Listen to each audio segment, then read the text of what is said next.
So, Mr. Bouzereau, first of all, want to thank you for giving us a chance and the ability to sit down here and talk with you. Both extremely excited about this. Just want to let you know that first off. Oh, thank you so much, Nate. Nice to meet you. And Mike? Hello, Yes. sir. How are you? Good. Don't call me sir. I know it's 50 years of Jaws, but let's make ourselves sound young. Okay. I'm Nate Jones with Let's Talk Jaws Live, uh, and this is obviously this is Michael Smith with Let's Talk Jaws Live as well, and yeah, just wonderful to be here and hopefully have a couple of questions for you and just some wonderful comments and insights here from you, hopefully. So. Well, good luck. So go ahead, shoot away. Wonderful.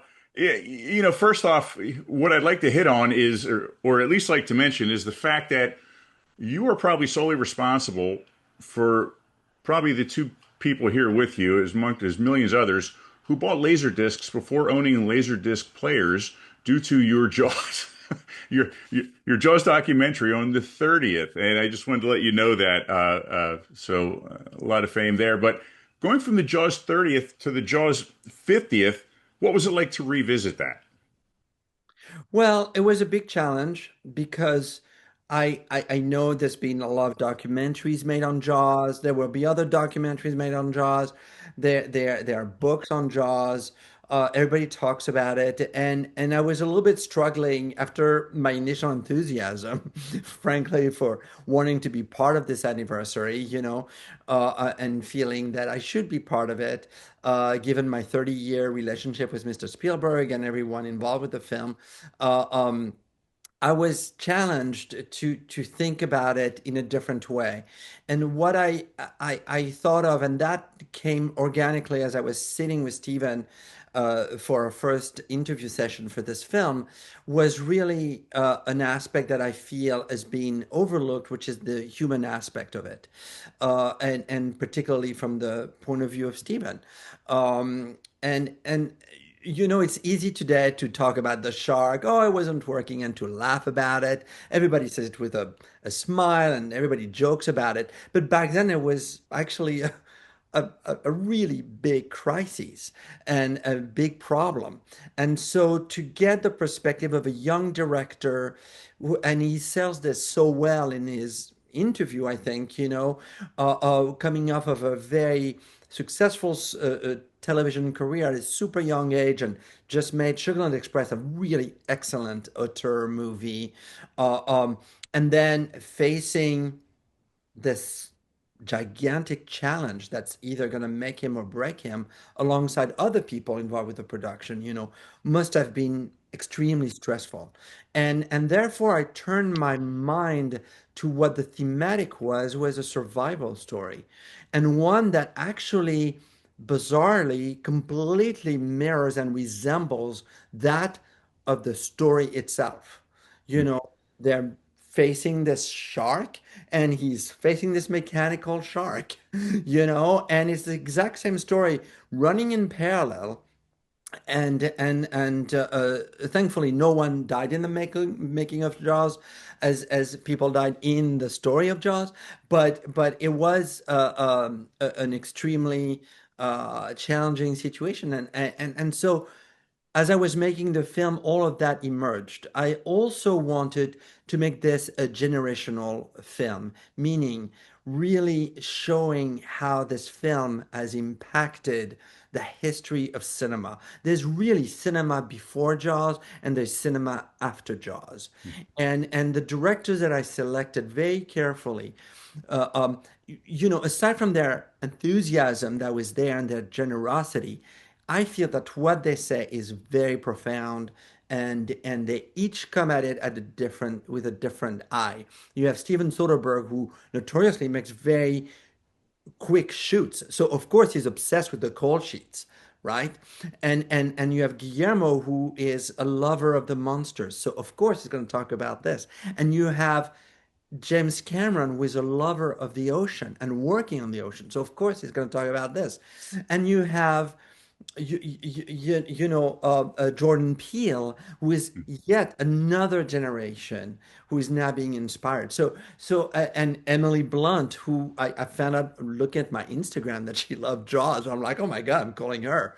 And and um, I really want to give an identity, if you will, to everyone who spoke.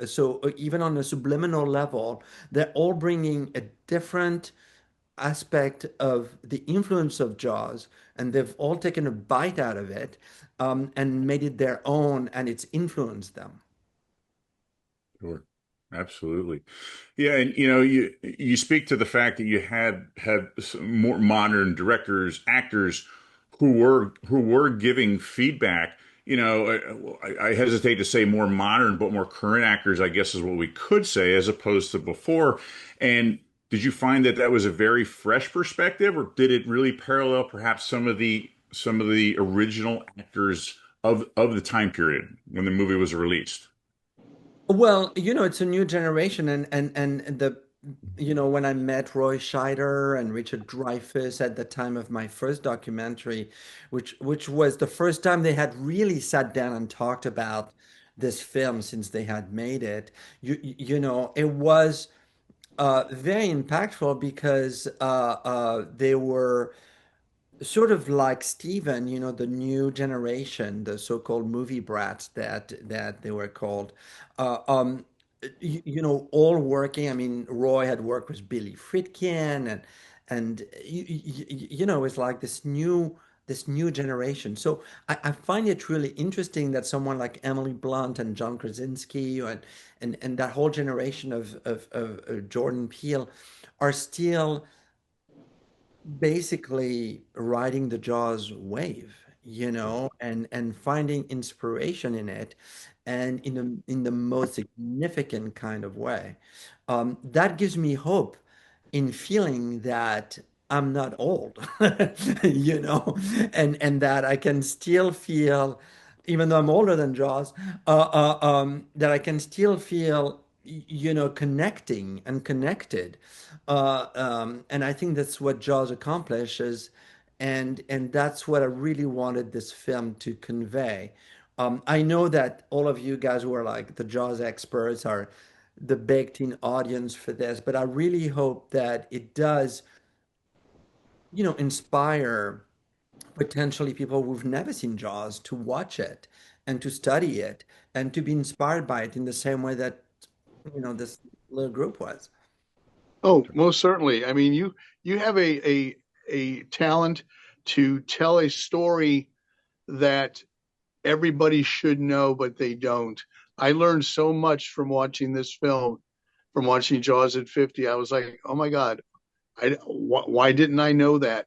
You always see in all your documentaries, you just tell you tell the story of the story, and that's what I think. Speaking to what you were saying, I think this will make people want to go see it who haven't seen the film. Well, thank you so much. It's interesting, Mike. I've gotten older and have done um, a lot of documentaries. I'm so much more now interested by the thematic of, like, the home theme in Jaws and how it's echoed throughout Steven's first 10 years and his first 10 years of movie making, or things that are much more thematic than things that are mechanical. Because I think that I'll tell you an interesting story. There was the rabbit hole for this film of, like, talking about the casting and mentioning all the people who were almost casting the role or who turned down the role. But then I'm thinking, first of all, that's been told. Second of all, m young audiences are not going to know who those people are. They're not going to say, oh, the fact that Sterling Hayden passed on it, that was a big deal back then when Jaws was made. Today, no one knows who he is, sadly. So I was just like, I don't want to go down that road of explaining. I can't spend 20 minutes just saying, so Sterling Hayden, listen carefully. This was the guy who was in this and that. And, you know, the impact of such stories, is lost completely on young generations. But if you tell them about a theme, home, persistent, not giving up, believing in your conviction, fighting the studios, the authority, da da da da da, that is part of our being today, as it was back then. So I think that's much more relatable and a story that I felt I wanted to tell as opposed to some of those, mythical, albeit interesting. And listen, I feed that stuff. I feed on that stuff, but I wanted it to be different. I hope I'm making sense. Certainly, most definitely. Yes, yes, 100%. We have about 5 minutes left here, but I want to touch on a couple things. You talked about how this time around it seemed much more organic, almost more of like what Mike said, a story within a story. I noticed this time around that you even brought in some relevance with current with current people, with current Martha's Vineyard, some of the current people that are still families that are still tied in there, but also you even brought in some science and some of the sciences pertaining to the sharks, which has really, I think, made a big change, big pivot. Say between say the last one and this one. Did that come naturally to you to include that, or was it something that kind of evolved? So no, it was definitely a goal from the get-go, especially discussing the film with Stephen and Wendy Benchley, because this was something actually that had escaped me, that there was, a backlash on sharks being massacred as a result of the film and how that motivated the Benchleys and even Stephen to speak up and to change the dialogue, over this. Stephen was creating a metaphor, but of course, taken at the first degree, it's a creature, it's a monster, and it needs to be destroyed, and they went for it. So that was very important to me. And when I saw this footage, again, in an effort to connect with social media, for example, I saw this little shark that was beached and people bringing buckets of water over it and taking it. The shark looked like my puppy dog, Mai. I was just like, that is so amazing. And so I wanted to sort of give back uh, uh, um, to the film, the idea that the shark is a metaphor for our fears, the primal aspect of it, just like the shower scene in Psycho, it's a cinematic device as opposed to a statement about, you know, a creature that deserves our respect. So I thought that was a very interesting thing, again, in the same spirit of thinking outside the box and outside the film. And I know that that's been part of the dialogue around Jaws for years, but I wanted it to be part of this anniversary in a way that was, hopefully, inspirational. Okay. Um, Ever any thought or any plans to direct a feature film? I mean, you obviously know your way around cinema. Well, thank you so much, Mike. That's super sweet. You should be my agent. Yeah, I've actually got really close, including with the Stephen King project, on over the years. But it's a complicated business, and I'm developing two features right now, and five documentaries and a book. So, it's whatever happens first, we'll see. That's great. I'm looking forward to all of them. Thank you so much. Are you guys going to be on the island when we're there? Yes, Yeah. yes. Yes. Nate's there now, and I'll be there tomorrow. Okay. Well, I'll be at the premiere, obviously. So maybe I'll shake your hand if you're around. That would be an honor. Okay, guys. Wonderful. Thank you so Hey, much. Great questions. I appreciate it. Thank thank you. you very much for your time, Laurent.